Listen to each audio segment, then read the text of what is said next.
The new time rules analyzed by Game Theory, through Game Theory by Mark the Page here, shoutouts to him. Basically, I think what this video concludes is that the new time rules are so bad that they create this like bizarre prisoner's dilemma that is just all around terrible. Let's try and understand it. Through some controversial changes lately. How to determine a winner when time's up but the match wasn't finished yet. The life point rule has been drawing endless outrage, and now, as you've probably heard, we've got a rather drastic change coming. Y'all know I'm not one to make YugiTube reaction videos lightly. I do the math first. So I analyzed the new time rule through the lens of game. I'm so much better than Joseph and Farfa from reacting. However bad you think the new time rule is, the deeper I went, the worse it got. So come along with me on a journey of theoretical horrors, because a competitive game literally cannot function like this. First, I want to give a fair perspective. When Konami rents a venue to host a tournament, their contracts and our bodies have time limits. Matches must be completed on time so the venue can be cleared and everyone can go home. Back in my day, running out of time in the round meant playing out the next 3 turns. Today, that's a full grind game. So in 2000... 3 turns? It was 5 turns. Right? Some of the most egregious examples, for those of you who are old enough to remember, very famously, the Dragon Ruler European Championship, hosted in Berlin, I believe, in 2013, ran on to 2 a.m. Like, 2 a.m., people were playing games. Like round 11 started at, like, midnight.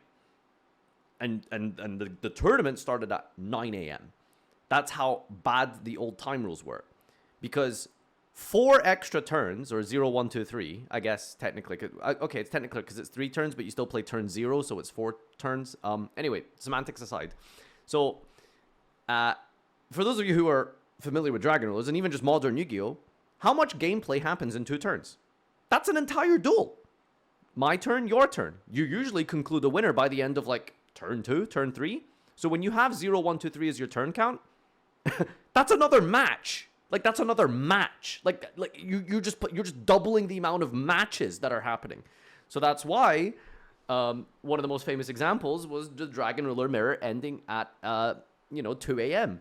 I think Tier Laments also, I want to say it was YCS Leon 23 or 22, had a like 11 p.m. almost midnight tournament end fairly recently. So that's why these time rules had to change. Obviously, you can't do 0, 1, 2, 3. That's unreasonable and unrealistic. And from a logistical administrative perspective, from Konami's point of view, they need the tournaments to end within a reasonable time because they have a contract paid with the venue that agrees we will rent out this space for you to use for X number of hours in the day. So when you're running tournaments on to the next day, you're doubling the cost of the venue price because you're taking an extra day. Or like, you need like because they've already got the venue booked out for the second day, obviously. But if the Sunday runs into the late night, then that's going to be an issue. On the Saturday, you need staff who are physically there, present. Judges need to be paid and taken care of and given travel, especially if public transport, finishes at a certain number of a certain time at the end of a day. So this is all very important logistical things that have to be taken into consideration, which is why 0, 1, 2, 3 is impossible, especially in modern Yu-Gi-Oh! But the alternative is not to make these terrible, egregiously awful time rules that prioritize efficiency over gameplay integrity. Where's the middle ground with that? In my opinion, I think turn 0, turn 1 is enough. So time is called, I finish my turn, you get to a battle phase. You don't even need to do main phase 2. You can just do end of the next battle phase, I think is a fair compromise. But anyway, let's get into the details here. So I just wanted to pause the video and give you some context for a moment.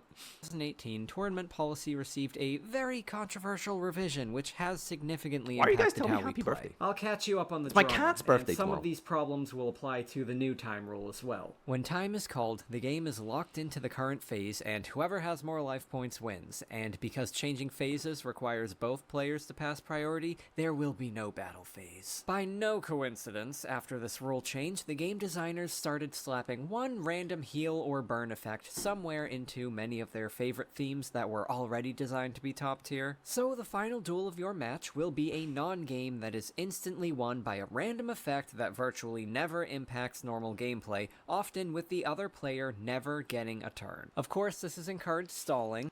I think that life point deficit and having a burn effect in your deck isn't like, you know, crazy interesting healthy gameplay, but it's not like the end of the world dynamic.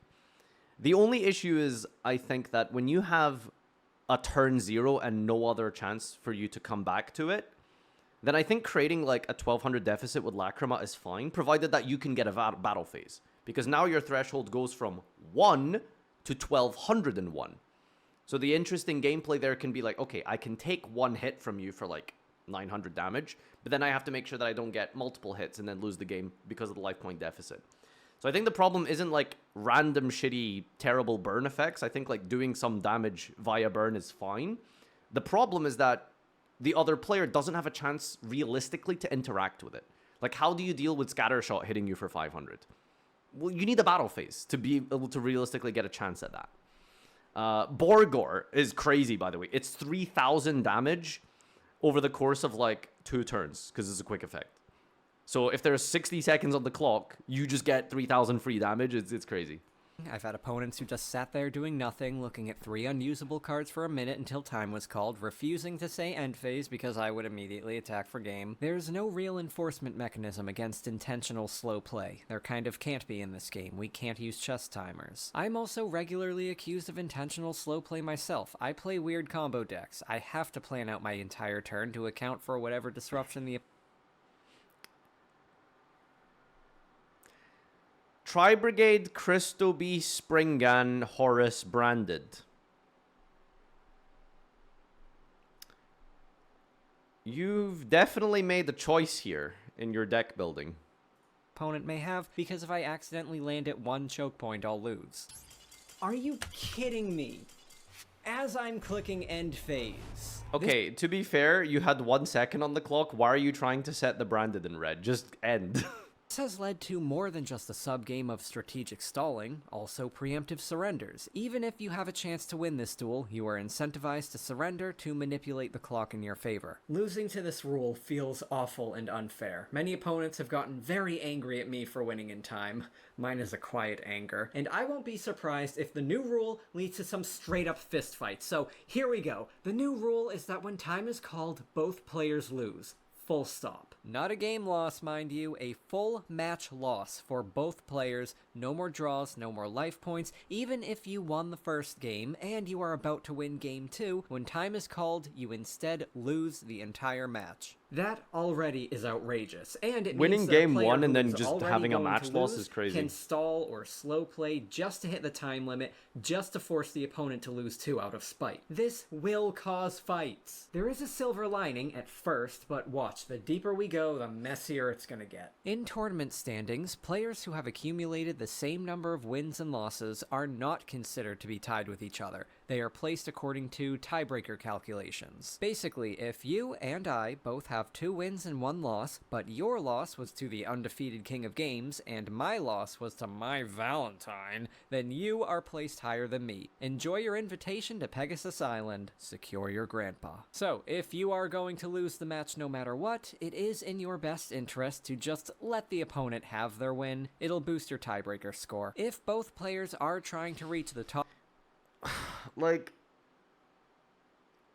just principally and in concept, deliberately not trying to win a game being promoted as a mathematical reason to scoop it is crazy to me. Because if you know you're going to lose, it's better to let your opponent win harder because you'll get better tiebreakers. Like, just, that is at the root of it, just a shit system. Cut of the tournament standings, then we generally can trust that the losing player will accept their loss. The spiteful stalling probably won't happen that often. At this point, I decided to map out my analysis using game theory, realizing the parallels with the famous prisoner's dilemma. Play along at home, see if you can figure out where this new rule is about to go horribly wrong. This is the payoff matrix of the basic prisoner's dilemma setup. We have two players who each have two identical options whose combinations yield identical results. If one player attacks and the other concedes, the attacking player gets a big payoff and the conceding player is punished. But if they both shoot for that jackpot, neither gets it, and both are punished. Lastly, if both players concede, then each gets a small reward, no punishment. Wait, what? If both concede, you get... How do you get rewarded for both For a selfish actor seeking to maximize their own gain, no matter which option the opponent chooses, their own outcome will be improved by attacking, and so they will both end up attacking, thus ironically, they will get the overall worst outcome. Actors who cooperate selflessly will land here, which is less individually rewarding than the singular prize, but is the largest sum overall. This is the ideal solution to the game. If the prisoner's dilemma is played over multiple rounds, then altruistic players will actually end up richer than selfish players. It pays to be nice to each other. We can use this to model Yu-Gi-Oh's new time rule. If the opponent holds and you concede, you lose the match. If you hold and the opponent concedes, they lose. If you both hold out, neither of you concedes, then as per the new time rule... I'm a little lost, I'm gonna be honest, like, what are these words where how do you hold? Like, what does that mean? Like, you win? Like... You both automatically lose and your tiebreakers are damaged. Let's plug in the earlier example. Yugi won the first game, and he was about to win game 2 when time was called. Yugi signals that he will not be conceding, and rightfully so. I mean, look at this board state. If Kaiba hopes to get the best score for himself, then his best option here is to concede. But what if there is no clear winner? It's game 3. Both players are slugging it out, evenly matched. It's anyone's game when time is called. Because each player believes himself to be in the winning position, both players will hold. But these players are good sports about it. They will cooperate and choose the mutually beneficial outcome. Remember the one that's up here in the corner?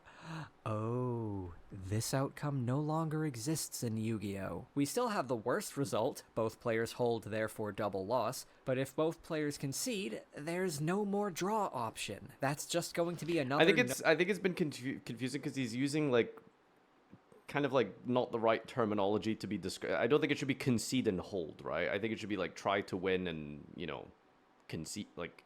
I mean, concede is fine, but hold is no what's result, confusing double me here. loss. It's still a symmetrical matrix. Both players have the same options and the same outcomes, but Konami has removed the possibility of a symmetrical or mutually beneficial reward. In other words, both players are punished unless someone concedes, but neither player is incentivized to concede, not even by social pressures. If Yugi and Kaiba both honestly believe that they deserve the win, then neither should concede. But but that's just wrong, what he just said at the end there, right? Both players are not encouraged to concede even by social pressures. I think that pressure definitely exists. Produce the worst outcome. The solution would be for the players to decide differently from each other, but they're given the same options and the same incentives, and they're being asked to take the altruistic option despite their goal being to maximize their individual gain from this one-round interaction. There is no longer a logical strategy for either player. This breaks a game. So what we get is a game of chicken. You hold strong, just hoping that the opponent will cave first, and before the judge shows up with the double loss. Remember the scummy player who stalled just to drag the opponent down with him? Well, now both players are jerks, even though both are being reasonable. If there is a winner now, then it's just whoever bullied the other into surrendering. Or we literally flip a coin to decide who goes first, and that's not going to feel good either. Nor is that allowed by tournament policy. Worst of all, after I mapped this out, I realized something mortifying. Have you caught it yet?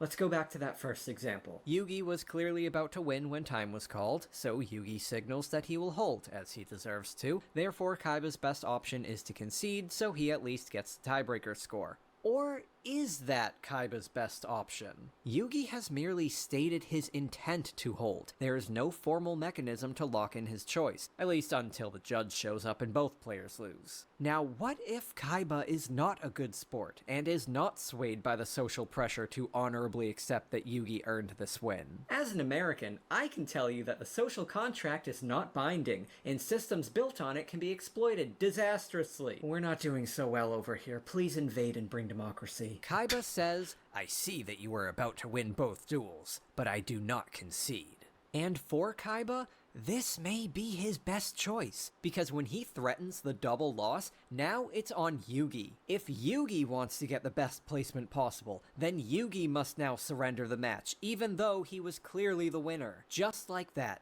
Kaiba is now officially the winner of a match that, by all judgments, he had already lost. And you cannot call this unsportsmanlike conduct, because tournament policy does not require the... Wait, but what would be the practical score outcome of this? It wouldn't be a Kaiba win. It would be a draw, which in a sense is a win for Kaiba. Right? Kaiba gets the tiebreaker points. There are no draws. Oh, right, yeah, you can't even draw under this system. So Yugi has to scoop a game that he was going to win in like game 3 because he doesn't have enough time to seal the game. So it's better for Yugi to, rather than get the double loss, just give Kaiba the win or scoop to Kaiba, which results in a 1-1, a 1-2. It's really confusing. But then Kaiba wins. But why would you just give your opponent the... Yeah. Okay, so because the double loss is like very significantly worse in the tiebreakers. Yeah.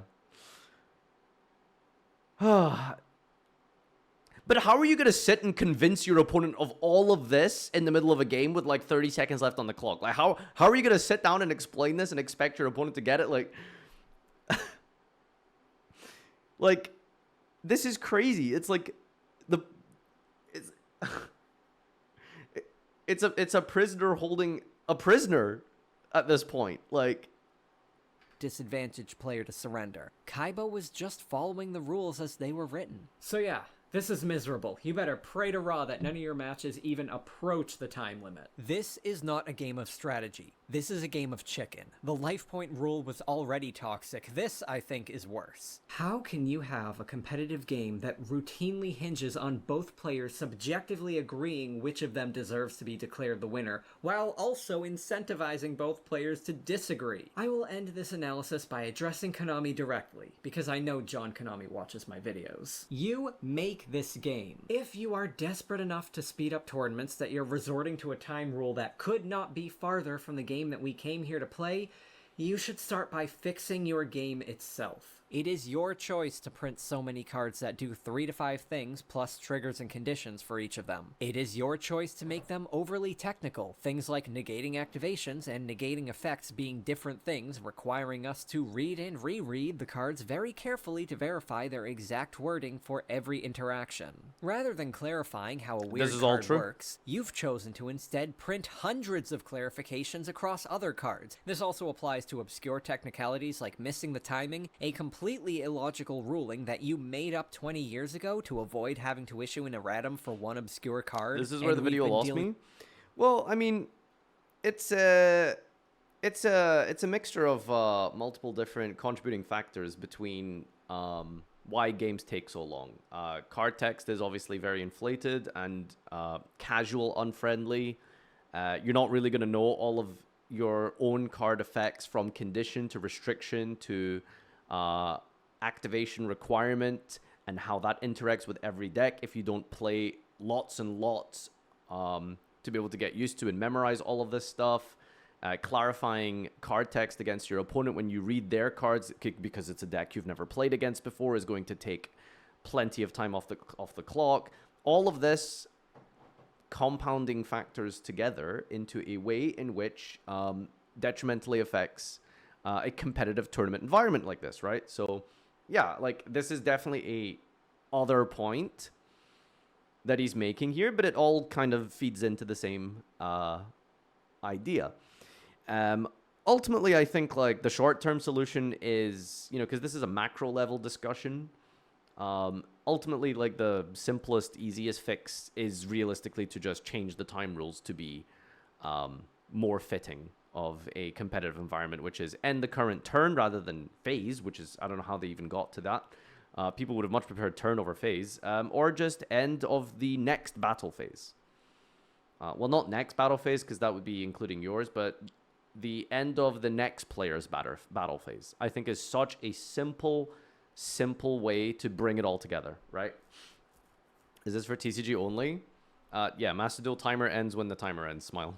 With the consequences ever since. You can delete these unnecessary obfuscations from the rules, Konami. Nothing is stopping you, and I promise nobody's gonna make fun of you for admitting that you made a game design mistake decades ago. It is your choice to write these texts in increasingly verbose ways, making them take longer for players to read during a match, and using a layout that crams them into a 3-point font less than half the size of what's considered comfortably readable. I'm just speeding through some examples here. You can go back and pause if you are a literary editor, or you just...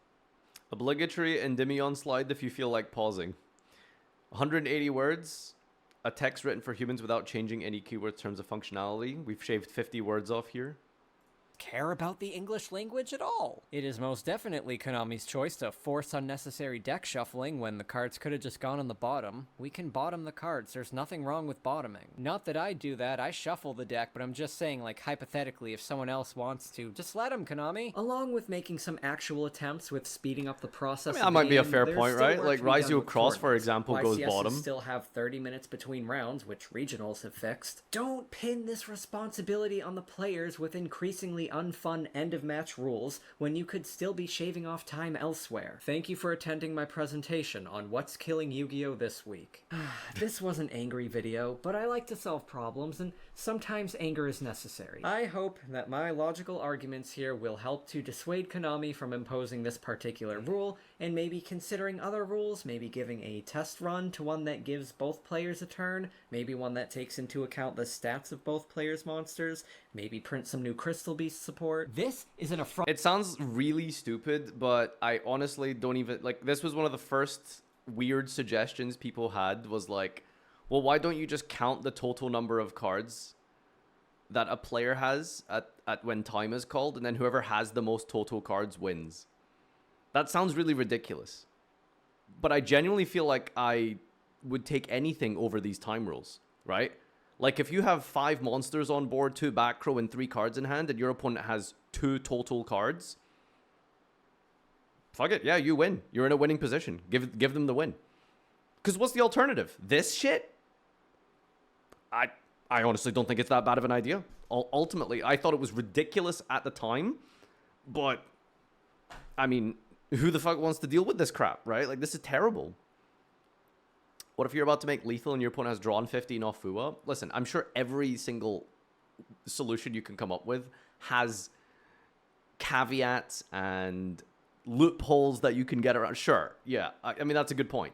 I'm just saying in general, even just really simplistic solutions like that actually don't even sound that bad when you're considering this. Like, this literal prisoner's dilemma that we have now. To God, she would never have allowed a card this bad to be printed. There's a lot to be angry about today, like Nazis running governments 80 years after the fall of the Third Reich. Yu-Gi-Oh! Is a silly, dumb game. I hope that we can continue he to really have doesn't silly, like his dumb country's things government. to help get us through the horrors. But I can't You can tell. always play Yu-Gi-Oh! With your friends. If you have friends. For the rest of us, there's Nintendo. I apologize for the lack... Why is that so fucking big? If you have friends. For the rest of us, there's Nintendo. Is that a Switch 2? Is he really tiny? That's giant. Is that a Switch 2? These things are massive.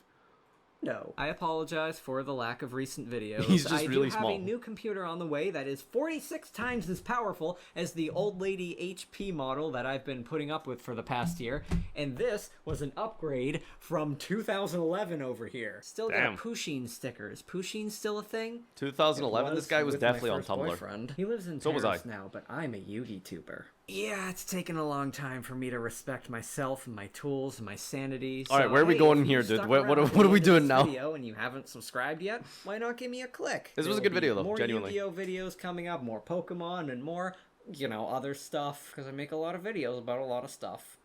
I don't know what this was.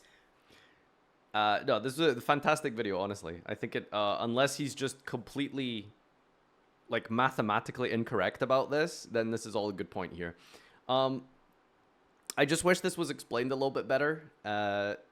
Not everyone is as smart as he is. I feel like I needed a couple moments to like really absorb this, but yeah, no, it's a great video, genuinely. So I've been talking about time rules for a long time at this point, and there are so many alternatives and suggestions to fix the game. And a lot of you mentioned like, oh yeah, no, that's a different point. You know, this whole like discussion on card text and stuff. But I think it's important to notice. I think it's important to bring up. You know, so yeah, good video.